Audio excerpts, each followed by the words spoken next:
Hope you are doing all right. My name is Alvaro Alas, and I'm here to do a little explanation about a subject, linguistic foundation in English, specifically in the terms or semantic analysis of words and the pragmatic analysis of words. And at the end, we'll see some conclusions that we get on this work. As we know, we start studying from phonetics, then go into phonology, morphology, syntax, and then semantics. That is the one we are going to analyze right now.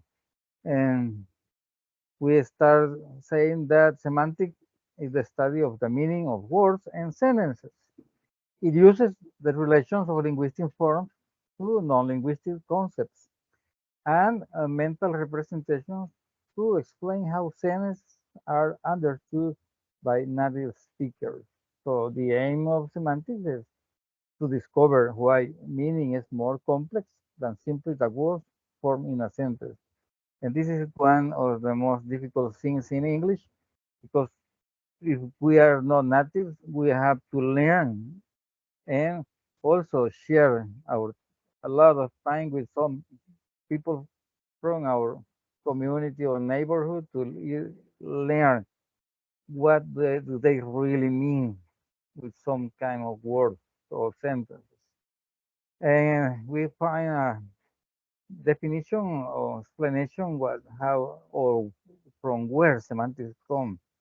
And we see that from ancient Greek is make the word semantic and is the study of reference meaning or truth is the truth, right? That term can be used to refer to subfield of several distinct disciplines, like philosophy, linguistics, and computer science. So I add a video right here if you want some more explanation, some more details about what are we talking about. But we can say that one way to analyze the semantic uh, structure of sentences to start we should start with the verb as the central element and define the semantic roles required by the verb. And for example, we have a verb like kill that requires an agent and a term. So if we say the cat killed the mouse, so we have an agent and we have the term. Cat is going to be the agent and kill the mouse is the term. It's the same thing with the girl gave the flowers to her mother, where the goal is her mother and the agent, the girl. We have two more aspects that goes together with central theme semantics. Semantics we can divide it in denotation and connotation. And we say that denotation is the textbook definition of a term. It means literally, right? A connotation is the intellectual and or emotional interpretation of a term. So it depends how is all the tone that you use to say it. It can mean love, hate, or uh, any aspect of the life. I have some samples over here to see it clear. Like fly, for example, we take the flight and we say the plane can fly to another city. Connotation of fly that jacket is pretty fly, for example. For example, the notation of player, who is one who plays, exact. So if we say the Red Sox have a great player at their base, or using connotation, we say of the player one who dates many different people. It means the guy is a total player. It means that he goes from one girl to another and another, and he said that he loves all of them, just like Casanova. Just kidding. Okay, remember that connotation can be used positively, negatively, and neutrally. So we can break down one example of a term with positive. negative and neutral connotations.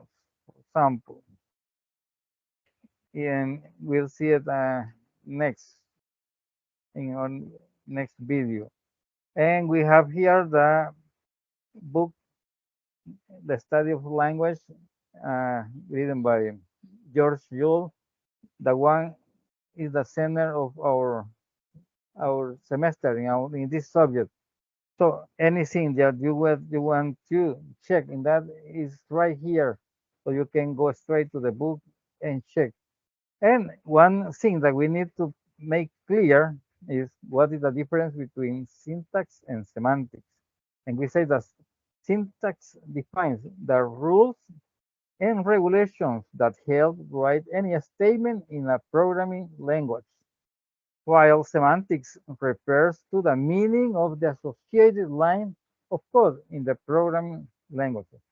So one is definition of the rules and regulations to help to write any statement, and the other refers to the meaning. Okay, so many times people confuse both terms, syntax and semantics. Now, in the other hand, we have the pragmatic analysis of words, totally different from semantics. Pragmatics, in many ways, is the study of invisible meaning. So, what are you trying to reflect with your words, not what really means literally, or how we recognize what is meant, even when it isn't actually said or written. So this is a lot way more complex because you have to know the context of where comes that sentence or how the people communicate between each other and that community or in that place or in that school or university. Every place has a different pragmatic system to communication. The investigation of those assumptions and expectations provides us with some insights into how more is always being communicated than is said. Take a look on that, and you can find it on page 127, the same book that I mentioned before. But if you want some more explanation, we also have a video right there. And pragmatic is sometimes defined in contrast with linguistic semantics, as I was explaining before. Also, there is more information in the link that we add right here. So we can see this more closely and with a lot of samples. You can find a lot of samples that they don't fit right here in this short brief that we are making here, this short explanation. But we can say as conclusion, an example of semantics in everyday life might be someone who says that they bought a new car only for the car to turn out to be secondhand. However, what is that? The person feels that the car is new for them, creating semantic ambiguity. So they have the concept that they have a new car, but the car isn't really new, as it happens in our everyday, because it's not easy to buy a new car. Now, we are seeing the other way, social communication or pragmatics.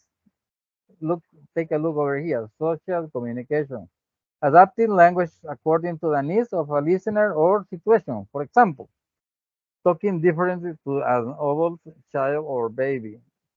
Understanding that people might need extra background information to take part in a conversation if they don't know you or the subject, or if somebody arrives in the middle of a conversation that we have with another person, he will need some background or he can misunderstand